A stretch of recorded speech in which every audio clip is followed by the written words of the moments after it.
Thank you for that introduction, and thanks, Glenn, for inviting me to do this talk many months back. Um, I'm actually a little bit south of Seattle. I'm in Olympia, Washington, down here at the Capitol. So we're spanning the state here tonight between you and Cheney and me and Olympia here. But thanks for having me here tonight to talk about glaciers and maps. To start with, I managed to get this nice 15,000-year-old photo of northern Washington. I don't know how did I get that photo? Just kidding. This is actually a photo of the southern Patagonian ice field that I took many years back. But I thought it made a really good analog for what some of northern Washington may have looked like near the end of the last ice age. All right, before I talk about maps, though, I wanted to mention that I have a personal connection to your region. Back in the 1950s, a couple of decades before I was born, my dad was actually stationed just up the road from Cheney at Spokane Air Force Base, now known as Fairchild Air Force Base. And my dad collected a lot of postcards when he was there, and I still have many of them.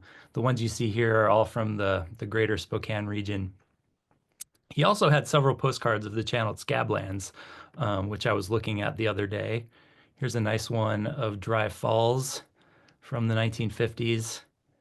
And this one's even a little more interesting. Steamboat Rock before the Upper Grand Coulee was inundated by Banks Lake. I thought that was kind of a neat thing to see. He even had one of the proposed Dry Falls Dam, originally known as South Coulee Dam, before Banks Lake was created.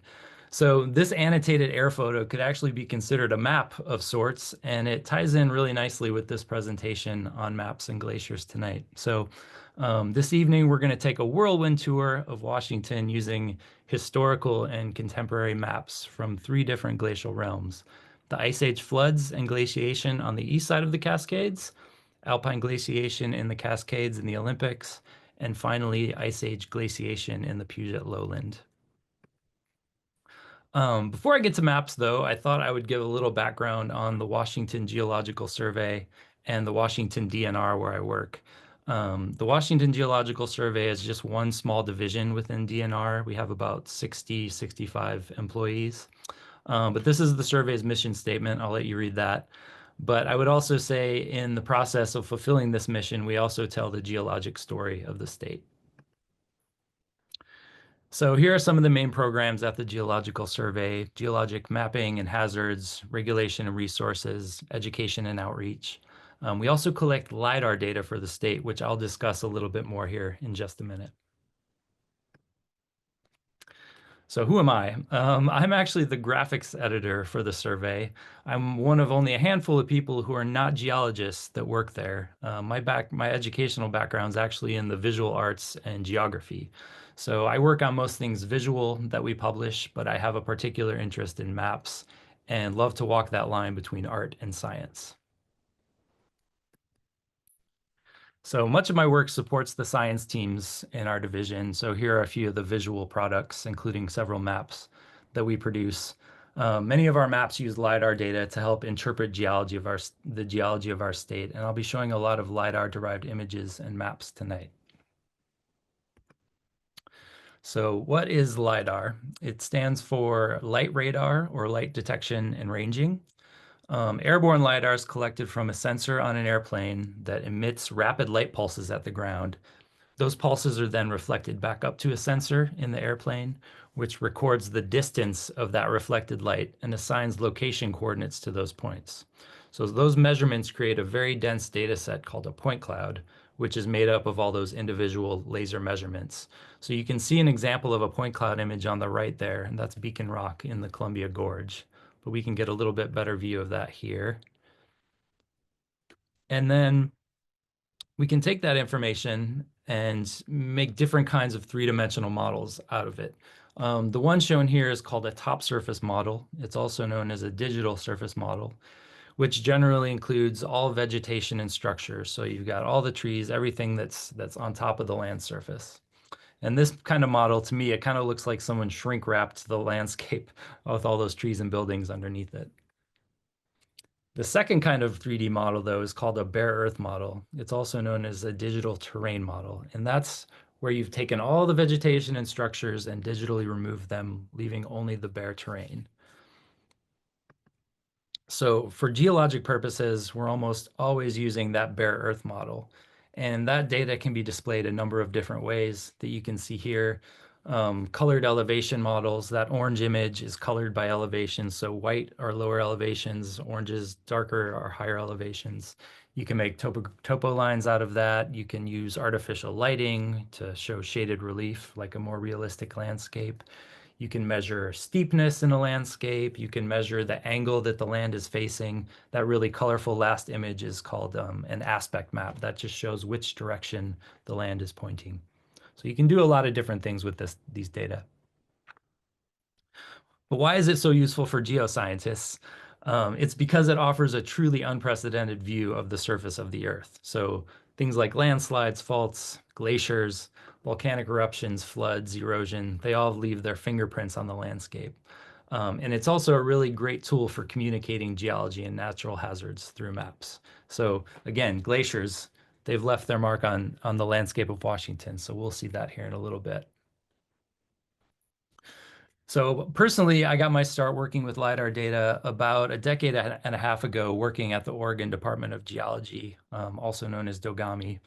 I was experimenting with some new LiDAR data of the Willamette Valley that we had just received. And as I was adjusting the color and elevation values, all of a sudden this really interesting image appeared on my screen. So this is an image that's just a photo of the ground. And this is the image that appeared on my screen that's just based on the elevations of the land. And it was kind of shocking. It was this really sort of mysterious, smoky image that appeared. And here's the full view of it. My coworker at the time looked over and said, "Wow, that's really amazing. We should do something with that." And I showed it to some other people, and they all thought it was pretty interesting. But as a scientific organization, we hadn't really published abstract images like that up until this point. So nothing became of it at the time.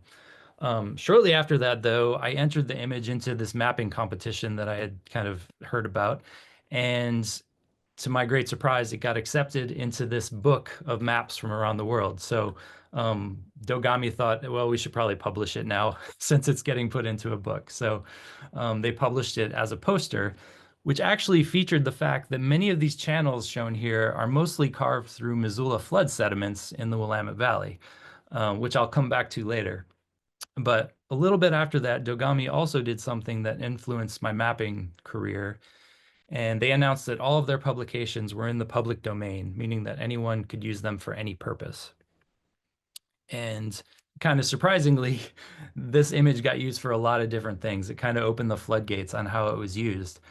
And it made me realize that I might be onto something here because people were very interested in not only the geologic story of the Missoula floods that this image told, but also the kind of whimsical and artistic view that this image evoked.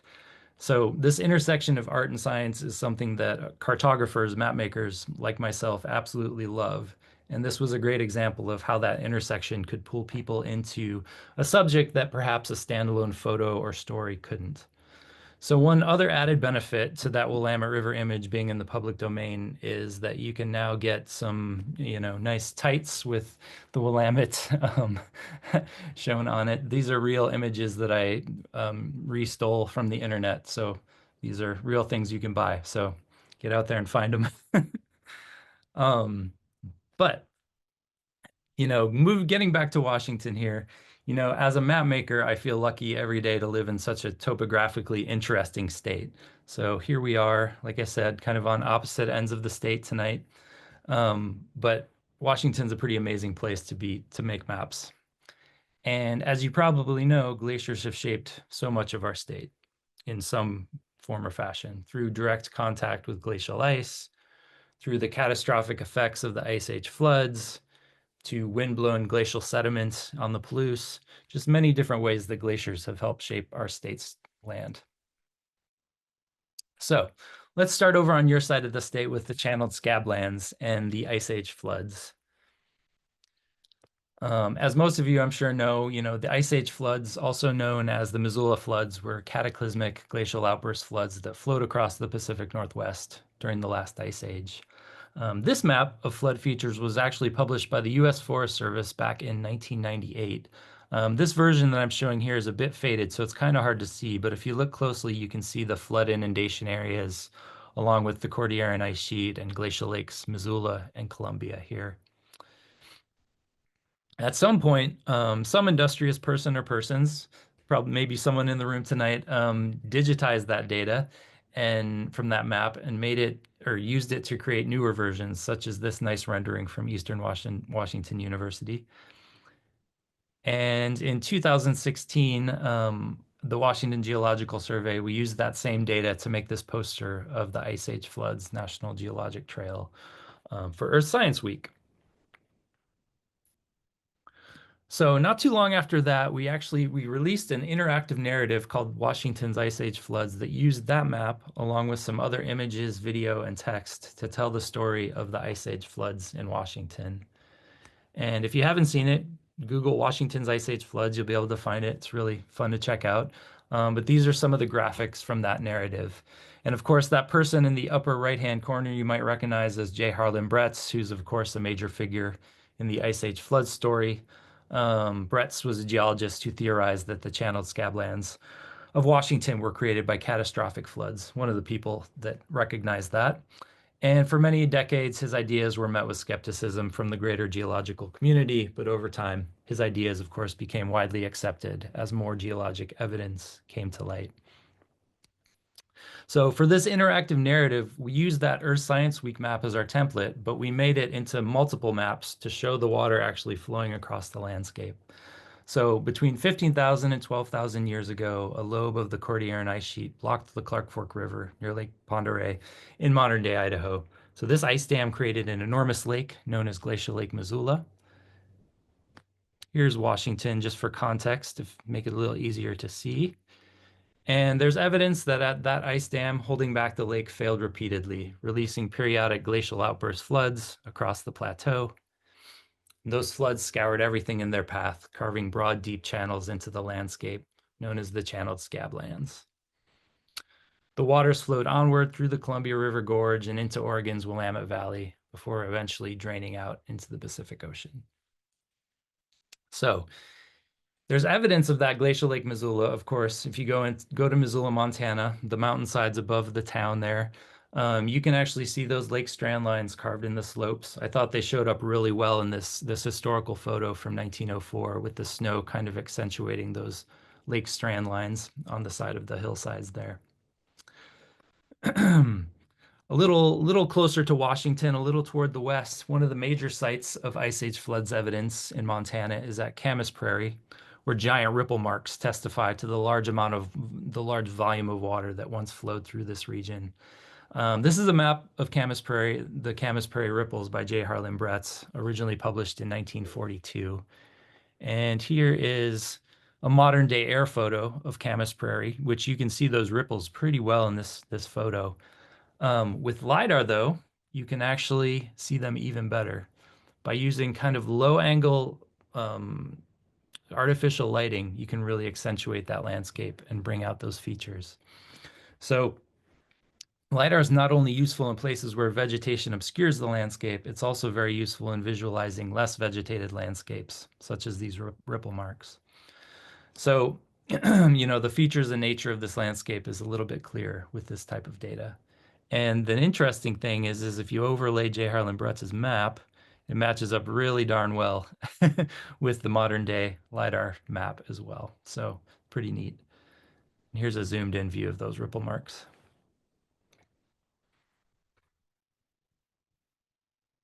All right, moving a little bit towards the west, this is a hand-drawn map of Glacial Lake Missoula by D. Molinar, and I'll talk a little bit more about D. Molinar later, but this is from a USGS publication on the Spokane Aquifer from the late 1980s. So let's travel westward to Lake Pend Oreille and Rathdrum Prairie in Idaho. So we're going to go right about here. And if you caught Glenn's talk last month, he had some really neat LiDAR images of this area. I'm going to show a few more of that same spot. But if you haven't seen his talk, I encourage you to go back and check it out. It's really amazing work that he's been doing with Google Earth. But here's another D-mole in our hand-drawn map. This is kind of looking towards the east, over Rathdrum Prairie towards the Purcell Lobe Ice Dam at Lake Pend Oreille, which impounded Glacial Lake Missoula. And here's the interpretation that Molinar drew of the ice dam failing, releasing its floodwaters across the landscape. I love these little hand-drawn maps that Molinar did. So this is a modern day air photo looking down at that same area. You can see Lake Pend Oreille on the upper right-hand corner and Rathdrum Prairie kind of in the middle. When we switch over to the LiDAR view, you can start to see evidence of those Ice Age floodwaters. Just at this sort of zoom level, zoomed out, you can see sort of the textural differences between these sort of untouched mountains and the lowlands that have a smoother appearance. But we'll zoom in just a little bit here. And, by using this artificial lighting with LiDAR, also known as shaded relief, you can see more details in the landscape. And with LiDAR, you can also color things by elevation too. So we can sort of selectively color parts of that image to really bring out some of those features. So you can really see some of those sort of flood channels on the landscape here. That bright white one at the top level flows northward, um, and then the other channel flows southward across Rathdrum Prairie. But you can also change the elevations that you're displaying, and you see different things as you change them. So you can see those glacial lineaments that Glenn pointed out during his talk, kind of in the upper right-hand corner of the image, where the glacial ice scraped across the landscape. You can see that giant blue flood bar a little bit towards the left of the image, which impounds Spirit Lake there. There's so many uh, flood impounded lakes in this region as well. We'll zoom in a little bit more. You can actually start to see those giant ripple marks on that same flood bar there on the left-hand side as well.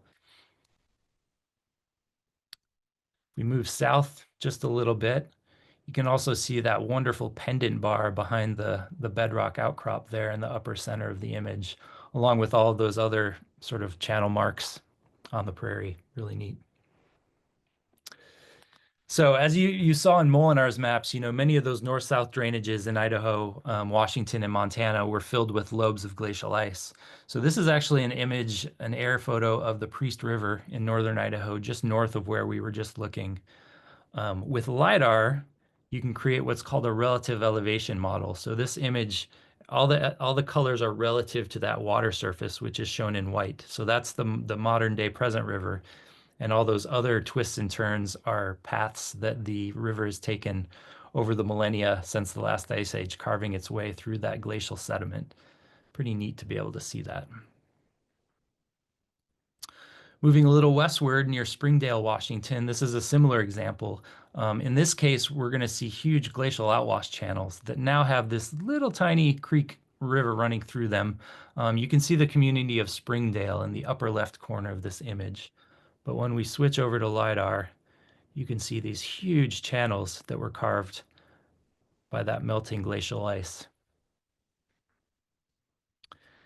And then just a little bit northeast of here, kind of where the county, Stevens County, Pend Oreille County, and Spokane County all come together, there's another great spot where you can see giant ripple marks.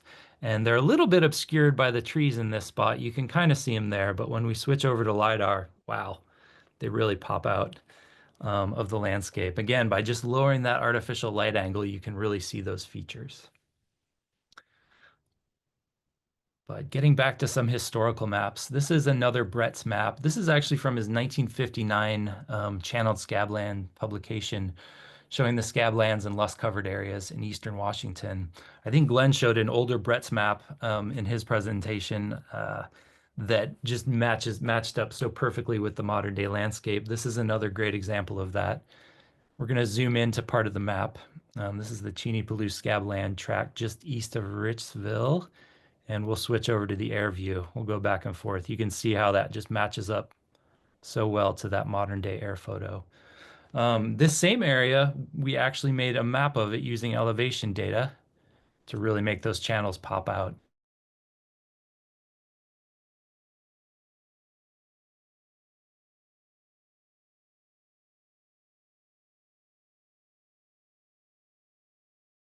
either a foot and a half or 3 feet in real life. In this map, it was 10 square feet pixels, so less detailed. So we actually just got LiDAR data of this area a few years ago. So I made another image. If we zoom into kind of the upper left-hand corner of this map, Ritzville is just kind of at the left edge of the map for reference. But with LiDAR, wow, look at those details in the landscape. Really amazing, showing those eroded scablands contrasting with those smoother, less hills that were not overrun by the floods. All right, here's another Brett's map of Grand Coulee. This is from 1932, so going back a little further. It shows the topographic features as well as the direction of glacial currents that he inferred from this landscape. Now, the Columbia River is at the north end of this. You can actually see Steamboat Rock. It's kind of that little dot in the middle of the yellow there in the upper part of the map, and the wide section of the Grand Coulee.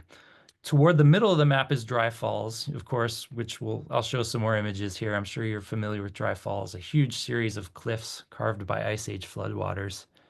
You can see that a little bit more as we move south. And at the bottom, Grand Coulee opens up onto the Quincy Basin and the Ephrata Fan, which I'll show some images of here in just a minute. So here's an air photo I took many years back over Upper Grand Coulee, looking southward over Banks Lake Reservoir and Steamboat Rock. So there's actually glacial moraines on top of Steamboat Rock, and indicating that Okanagan ice lobe in this region extended over this area. And a little bit further in the background, on the edge of the Waterville Plateau at the upper right of this image, there's actually more moraines on that area as well. So we'll zoom in and get a different view using LiDAR. And now you can see those those linear moraines that were kind of plowed into place by the Okanagan lobe of the Cordilleran ice sheet. You can almost imagine the ice sort of, pushing across this plateau, leaving those piles of sediment behind. Moving just southward, of course, here's a photo of Dry Falls, possibly my favorite viewpoint in the entire state. And this separates Upper Grand Coulee and Lower Grand Coulee. And, Dry Falls is one of the most incredible landscapes left behind by the Missoula floods. And up until recently, we did not have LiDAR for this region, but in the past year or so, we did receive it. So here's kind of a top-down LiDAR view of Dry Falls, just showing some of those incredible features on the land. And, the floodwaters eroded the cliffs here more and more during each deluge, kind of moving southward across the landscape. And the cataract that resulted was up to 3.5 miles wide. So for context, that's 4 times the width of the whole Niagara Falls waterfall complex, if you're familiar with Niagara Falls. And the reason I bring up that comparison is because Brett's made that exact comparison in this graphic back from 1932. You can see Niagara Falls in the upper left corner there compared to the whole Dry Falls complex in the rest of the image. Now, the vastness of Dry Falls is difficult to capture in a photo, in a map. It's such a big place, especially when you're standing there looking at it. You can only see so much from the ground. But with LiDAR data, we can take aerial imagery and overlay it with that shaded relief of LiDAR to really create these vivid maps of the landscape. And you can show it from any angle, since this is 3-dimensional data. So we thought this was a pretty good angle for showing the entire complex. And we're actually in the process of making this into an interpretive map. This is kind of an early draft of that map. Here's a zoomed in view just to show some of those cool details of the map. Drink of water here. All right. So after those floodwaters passed by Dry Falls, they flowed out of Grand Coulee and into the Quincy Basin, which is a broad, flat area west of the Columbia River. And this is another one of Brett's maps showing the flow patterns of the floodwaters as they spread out onto the Quincy Basin, dropping rocks as sediment as they slowed down, which formed the Ephrata erratic fan in this area. So let's rotate this view a bit, and now we're going to get the modern day aerial view in that same spot. So we're not maximizing our screen space, so bear with me. We'll turn it sideways here. So north is now to the left, for those of you following along here. You can see the city of Moses Lake near the upper center of the image and the large, darker Potholes Reservoir at the on the right side. And for scale, most of those crop circles are about a half-mile wide. So this entire image is about 40 miles across. Now we also have lidar for this area as well. And as we switch over, we kind of get rid of the visual noise of the crops and everything else on the landscape. And now we can just see those massive channels that float across this 40-mile wide region. If you look on the right side of the image, you can see more intricate pathways on the very far right side. That's actually Drumheller channels, which is where we're going to travel to next here.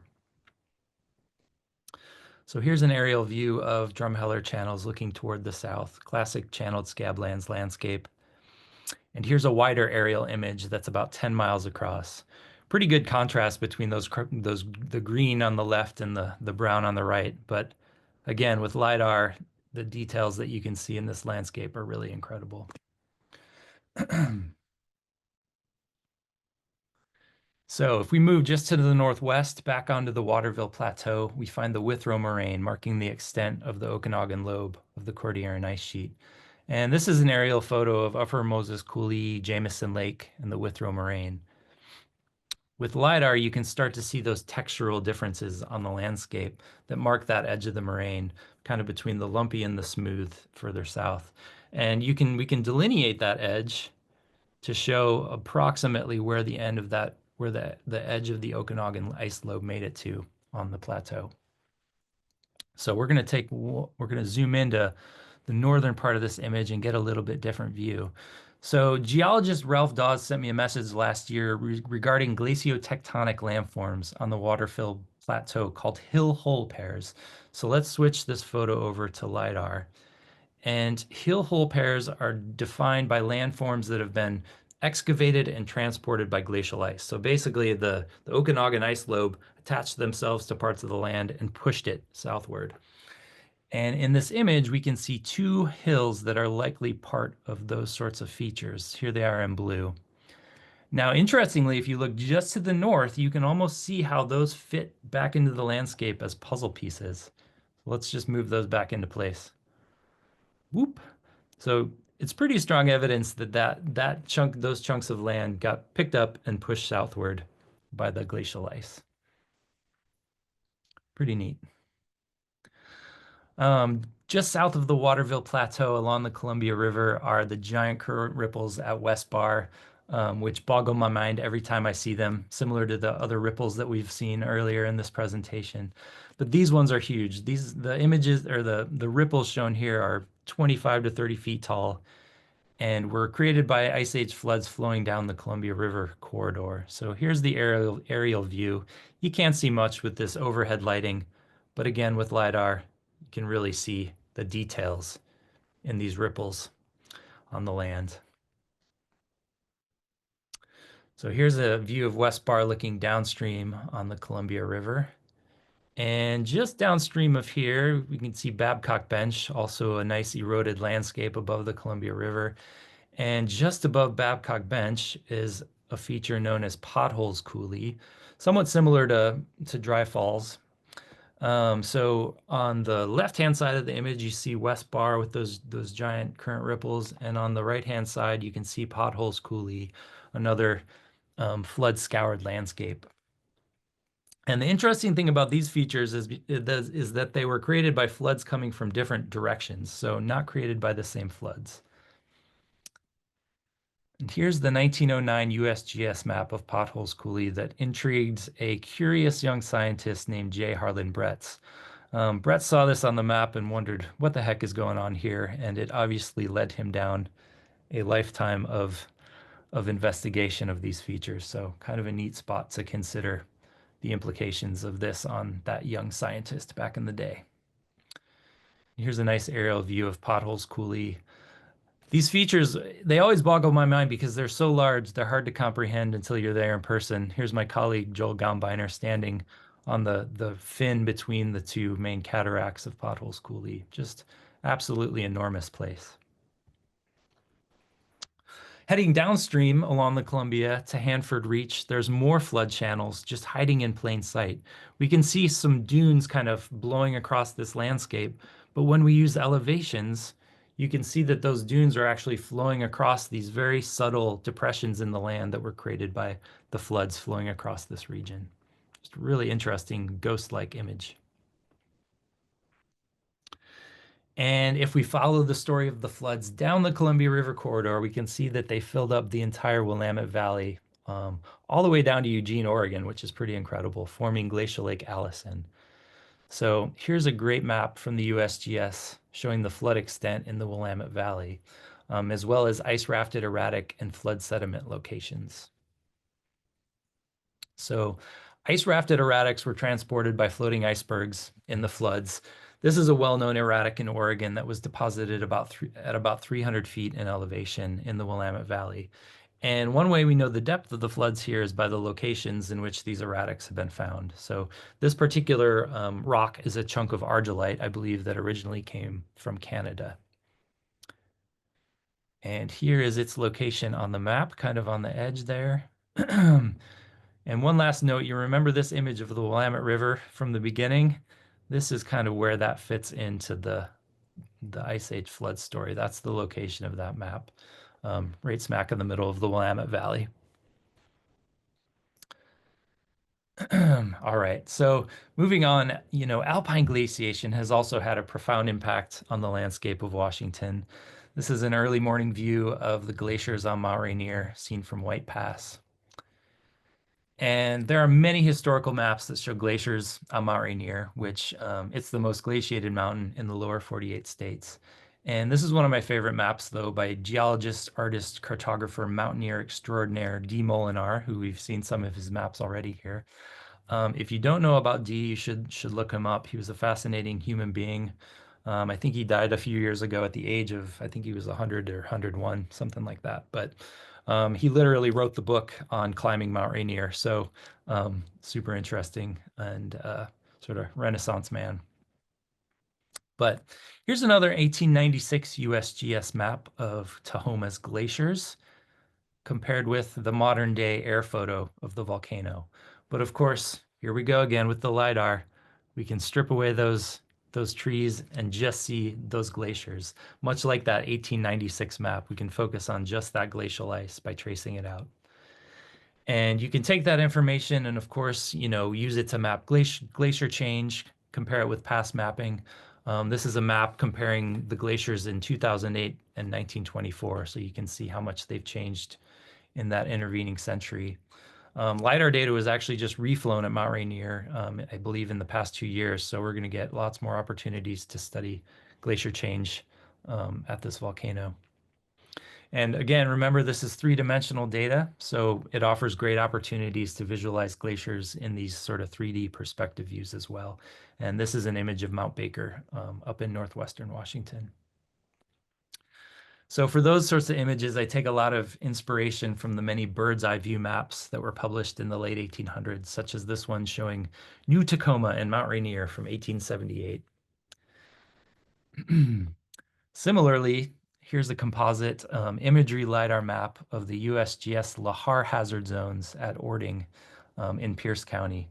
So if Mount Rainier were to heat up, the glaciers on the mountain could rapidly melt, creating volcanic debris flows, which are called lahars. And these could flow into downslope communities. And the community of Ording is actually built on top of a 30-foot thick, 600-year-old lahar deposit. So this is a very real hazard for a lot of these communities. And Ording's in a particularly bad spot in between two rivers flowing off of the volcano. But speaking of volcanic hazards, 45 years ago, Mount St. Helens reminded us that volcanoes can be very dangerous. And this is a nice pre-1980 photo of that glorious glacier-capped peak. And here's, of course, what happened in 1980, rapidly melting many of those glaciers. And here's the comparison of the USGS topo maps of the before and after of the volcano, showing the dramatic change to the volcano's peak and glaciers. Interestingly, though, between 2004 and 2008, a new lava dome grew inside of the crater. And this also coincided with major growth an advancement of the newly formed crater Glacier. So lidar was used by the USGS to monitor the growth of the lava dome and the glacier. So this is a little lidar sequence showing those changes. So pick one of these images on the right or left and just kind of stare at it for a second as I click through the different images, and you can see how the dome and the glaciers grew in those 4 years. Pretty neat. So this is the glacier as it appeared in 2009, and it's actually continued to grow since then. Here's a photo of the crater that I took in 2013, looking kind of down towards the lava dome and the crater glacier. So in 2021, I made a map of Mount St. Helens. This is not the map. I wanted to create a LiDAR-based perspective view interpretive map of the volcano. And since I hadn't really seen this type of map of Mount St. Helens before, and in researching ideas for the map, I came across these beautiful 1980 USGS illustrations by who other than D. Molinar that I really enjoyed. This is one of the paintings he made, and this is sort of the before and after eruption painting of the volcano that I thought was really great. So these further inspired my ideas for a bird's eye view style map of the volcano.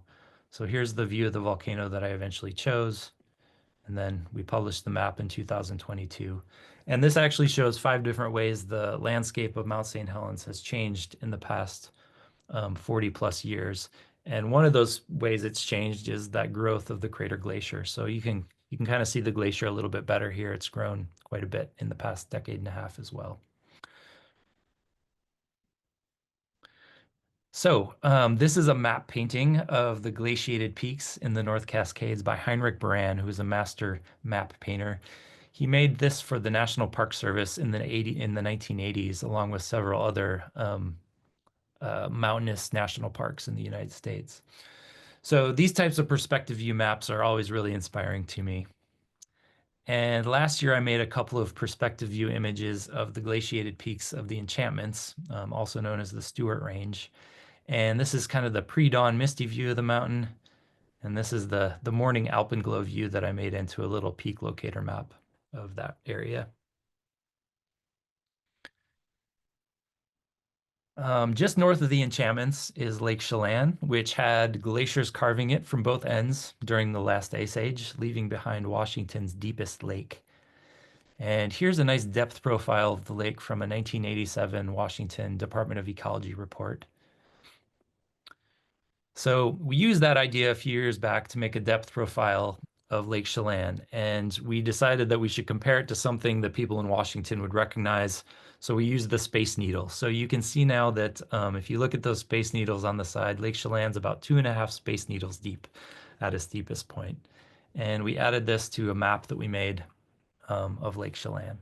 So incidentally, the USGS has collected new bathymetry data or underwater topography data recently, and they have not yet released it, but they're going to soon. And I got a little sneak preview of it. It's pretty incredible. So hopefully we'll be seeing that make its rounds here in the next year or so. All right, let's jump over to the Olympic Peninsula really quickly. This is a classic geology map of the Olympic Peninsula by Tabor and Katie from 1978.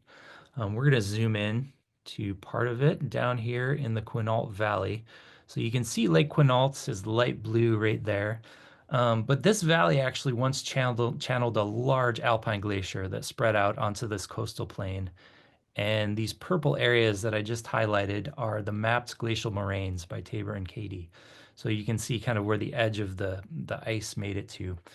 For one thing, you can also see that Lake Quinault is a moraine dammed lake. So if you ever go there on a trip, you know, kind of interesting geologic fact. But let's switch this over to a LiDAR view and turn off those lines. You can actually see the shape of the former glacier and the moraines by just using that colored elevation data. And these shapes reminded me of images of Piedmont glaciers from Antarctica's dry valleys that I've seen in the past. So I took one of those images of one of those glaciers and I superimposed it over this, and it fit pretty darn well onto the landscape. So it kind of gives you an idea of what this glacier may have looked like or somewhat similar to this. And it also was bigger at one point, so let's make it a little bigger. It fits pretty well also. And then just turn that back off. But you can really see, you can see those moraines if you look closely at that elevation data. Here's what it looks like from the air. You can't see a darn thing through those silly trees getting in the way. All right, so on to the third section of this presentation, glaciation in the Puget Lowland. So this region was dramatically shaped by the Puget Lobe of the Cordilleran ice sheet, which created this sort of watery island speckled landscape over here on the west side of the state. This view here is from Mount Erie near Anacortes, one of the better views of this region. And if you go to the top of Mount Erie, you can either hike or drive up there. You can see glacial striations showing evidence of glacial ice moving over the mountain. Here they are, kind of highlighted in the rock. And this is a side profile of Mount Erie, but let's get rid of those darn trees. And now you can get a much better view of the shape of the mountain. And Mount Erie is actually a geologic feature called I'm going to pronounce this wrong because it's French, but a roche moutonnées, also known as a sheepback in French. And these features are characterized by they're a glacially carved mountain with a gradual smooth side on one side and then a steeper eroded side. So the glacial ice of the Puget Lobe rode over this mountain and then plucked parts of the face of the downward side of the mountain off, creating this sort of distinctive glacially carved shape. And this glacially carved landscape of Puget Sound was dubbed America's Mediterranean in this postcard map from 1910. I think that might be a bit of a stretch living over here through this past winter, but um, I just thought this was kind of a neat little hand-painted map of the region. Even a better map, though, is this 1966 rendering of the Puget Ice Lobe covering Puget Sound. This is by Alan S. Carey of the U.S. Army Corps of Engineers. Here's a little bit closer view. You can see the nice detail of this drawing that he made of the Puget Ice Lobe. So a few years back, we used that idea to create this new generalized rendering of the Puget Lobe based on more recent ice extent data. And we also used this map of the Puget Lobe by Robert Thorson as a guide for multiple iterations of the ice lobe. You can see those here. We used these two ideas to make a series of simplified maps that showed the various glacial lakes that formed in the Puget Lowland as the Cordilleran ice sheet receded over time. So I'm going to show you the series sequence that culminates in our modern day Puget Sound. And you'll see different lakes kind of appear and disappear as this goes on. It's almost gone. And there we are at modern day Puget Sound. So I'll just note that modern day Lake Washington and Lake Sammamish east of Seattle are glacial lake remnants left behind by this effect. So yeah, kind of fun to make those maps of the region. But again, with this sort of detailed topographic data, we can see evidence of those glacial lakes throughout the Puget Lowland. So many of those lakes had outflow channels that you can still see on the landscape today. And this is just north of Shelton in Mason County. That sort of snaking shape across the land is no longer a river. It's the former overflow channel from one lake to another. And it's now mainly just a peat bog filled in with peat. So you can also see glacial drumlins and other interesting things in this image.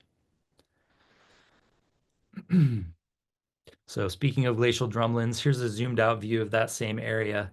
As that glacial ice scraped across the land, it left fluted ridges known as drumlins across much of the Puget Lowland. Here's the lidar view. You can see them so exquisitely in this detailed view. And these landforms show the direction that ice moved across the land, of course. And here's a map of those topography-derived glacial flow lines, also by Thorson. And one last Thorson map he made that showed approximate maximum Puget Lobe ice elevations. So we took this and kind of inverted it and made a map of ice depths in our region. So you can see where I am down here in Olympia. We were under about 1,000 to 1,200 feet of ice. So just hard to wrap your mind around that when you're sitting here looking outside at the trees. One other thing down here in the region near Olympia, one type of glacially related geomorphic feature in this area is still fairly mysterious. These are called the Mima Mounds. They're areas of pattern grounds, and they all occur on glacial outwash prairies in the southern Puget Lowland. And there's no real universally accepted theory for how they were created. And before Brett set his sights on the channeled scablands, he was actually working on the mysteries of the Puget Lowland. And this is a drawing he made of the Mima Mounds from an early Washington Geological Survey publication in 1913. Kind of a neat drawing. And here's the aerial view of the Mima Mounds, just showing that very strange landscape.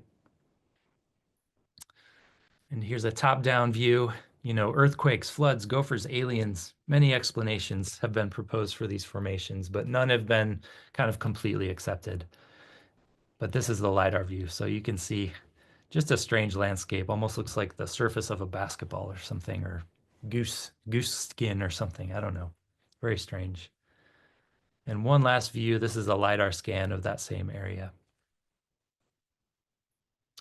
So, you know, back to this Puget Lobe map by Alan Carey.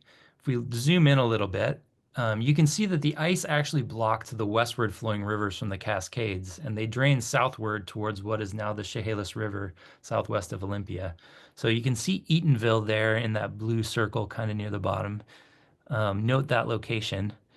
This is actually a photo I took from an airplane of Ohop Lake, which was one of those drainage routes that that water flowed through. And you can actually see Eatonville in the upper part of the image. This is looking south. Um, Interestingly, though, geologists Pat Pringle and Barry Goldstein and others have found evidence of glacial outburst flooding from Glacial Lake Carbon, which was one of those glacial lakes that was created here, along this valley and the adjacent Tanwax Valley. And it also connects back to the story of the Mima Mounds, at least where they're located. This is a nice rendering of the flood pathway by DNR's Luis Prado, and it shows the connection between Glacial Lake Carbon floods and the outwash channels where the Mima Mounds are found. Back to Brett's, another map that he made back in the day that showed that same area, showing those glacial channels. And if you look closely at this, you can see a little creek called Scatter Creek near the middle there, which is, I'm going to show you in this next image. So this is an aerial view of what's now called Violet Prairie. And Scatter Creek, you can kind of see a thin green line snaking across the prairie there a little bit. Modern day Violet Prairie has that one very small creek, but 15,000 years ago, this was an ice age flood pathway. So, you know, all these outwash channels were created by melting ice, outburst floods, and you can see these ancient channels span the entire width of this prairie. Pretty incredible. If you were to zoom in here, you would also see Mima Mounds. They're too tiny to see in this zoomed out image. So, you know, there are many other glacially related landforms in the Puget Lowland, in addition to the ones that I've shown. So a few years back, I decided to make a map to feature several of them in this region. So here's the composite air photo of Puget Lowland, and here's the LiDAR view that we used. So the area in blue is the approximate extent of the Puget Ice Lobe. And we added in, so this is a resulting map. We'll zoom in a little bit here. So you can see, you know, we featured a bunch of different glacial features in the region, and you know, we do have these maps available in print. If anyone wants to send me an email, I can send you one. All right, so to wrap everything up, though, let's zoom back over to your neck of the woods and take a closer look. This is actually an aerial view of Cheney right here, looking down on top of everyone. And let's switch over to the LiDAR view. I just love this. You can see these beautiful textural differences between the right-hand side of the image with those eroded scablands and the right side in the smooth lush hills, or on the left, I should say.